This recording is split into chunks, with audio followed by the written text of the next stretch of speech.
Tuhan bersamamu dan bersama Inilah Injil suci menurut Markus.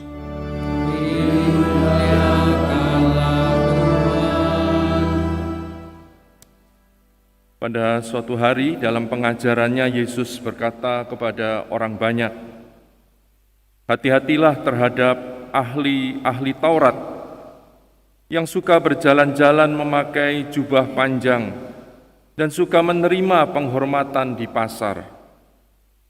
Mereka suka duduk di tempat terbaik dalam rumah ibadat dan tempat terhormat dalam perjamuan.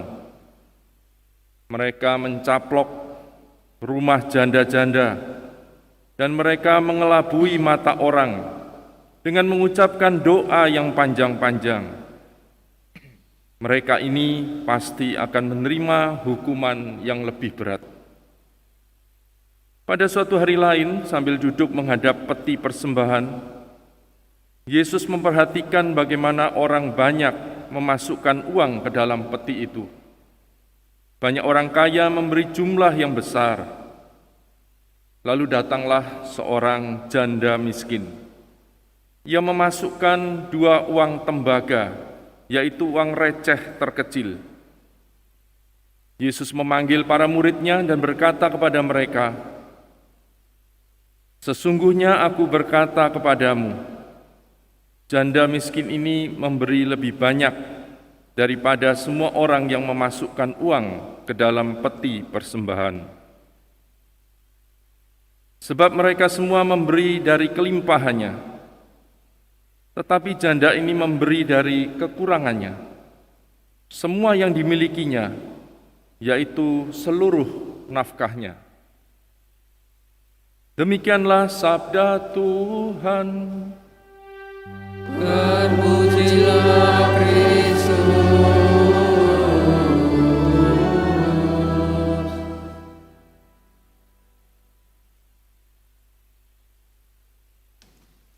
Saudari-saudara, ibu bapak yang dikasihi Tuhan, kita sudah yakin dan seyakin-yakinnya bahwa iman itu tidak terpisah dari keseharian. Kalau kita rekreasi, ya tidak pada tempatnya, saya katakan rekreasi karena musim pandemi ini, tapi saya pernah ke Karangkletak, Dusun Wonorejo, Pakem, Sleman, Yogyakarta. Itu di desa itu ada sebuah patung batu. Patung itu menggambarkan seorang ibu pedesaan yang amat sederhana, dan saudara-saudari tahu namanya Mbok Turah. Kita tahu artinya turah dalam bahasa Jawa, artinya lebih atau punya sisa atau berkelebihan. Jadi Mbok Turah ini berarti ibu yang berkelebihan, turah-turah. Saudari-saudara yang dikasihi Tuhan, bagi penduduk setempat,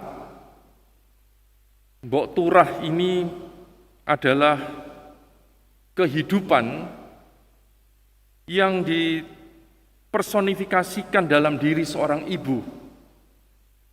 Mbok Turah ini adalah ibu yang turah-turah. Turah-turahnya apa?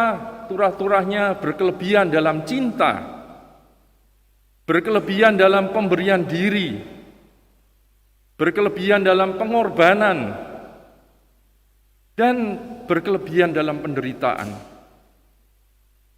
Itu semua dapat ditanggung karena Mbok Turah itu ibu yang berkelebihan.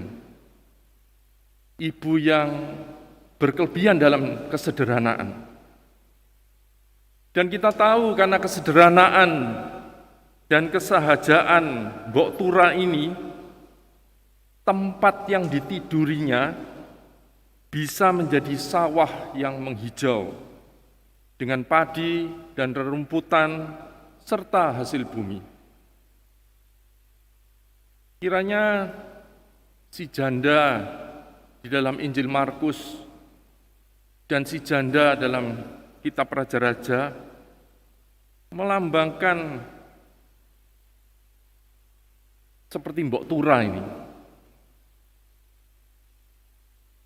Janda itu membuat Elia sebuah roti kecil dari tepung sedikit saja yang ada di dalam rumahnya, di mana Nabi Elia singgah di rumahnya.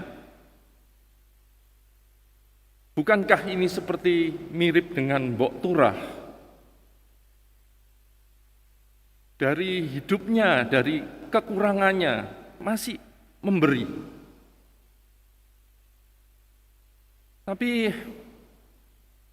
lihat si janda miskin, kata Yesus. Janda yang miskin ini artinya orang yang sesungguhnya membutuhkan duit bagi dirinya, tapi memberikan 2 peser, yakni uang logam perunggu yang nilainya sangat kecil di dalam sistem moneter Yunani Syria masa itu. Dan sumbangan si janda ini tidak besar, malah secara finansial nggak ada nilainya, 2 peser uang. Namun apa yang dikatakan oleh Yesus?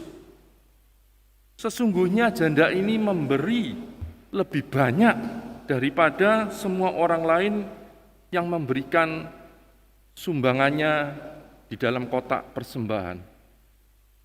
Mengapa?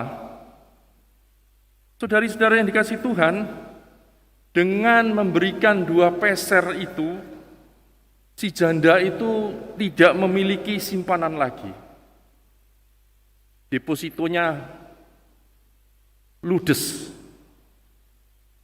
Dengan kata lain, si janda memberikan seluruh nafkahnya demi bait suci.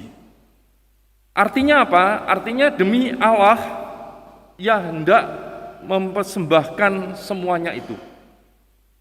Dan ia memberikan sumbangannya dari kekurangannya. Si janda itu membiarkan seluruh jaminan hidupnya hilang dari tangannya. Dan ia benar-benar menjadikan dirinya duafa, miskin. Dengan demikian, ibu bapak, saudari yang dikasihi Tuhan, si janda itu sepenuh-penuhnya menggantungkan diri pada kemurahan hati Allah. Terakhir, saudari-saudara yang dikasihi Tuhan, pelajaran apa yang kita bisa petik dari si janda miskin ini? Yang penting dalam hidup beragama, atau lebih tepatnya beriman, bukannya sejumlah yang diberikan seseorang bagi orang lain, tetapi jumlah yang diambil dari sesamanya buat dirinya sendiri. Kiranya ini yang hendak disampaikan Markus melalui kedua orang yang sangat kontras ini, antara ahli Taurat dan janda miskin. Dan murid-murid Yesus jelas harus seperti si janda miskin ini, menggantungkan diri sepenuhnya, total kepada Allah. Dan kalau murid-murid Yesus menggantungkan diri total kepada Allah, maka dia adalah menjadi benar-benar pemimpin yang disayangi oleh Allah.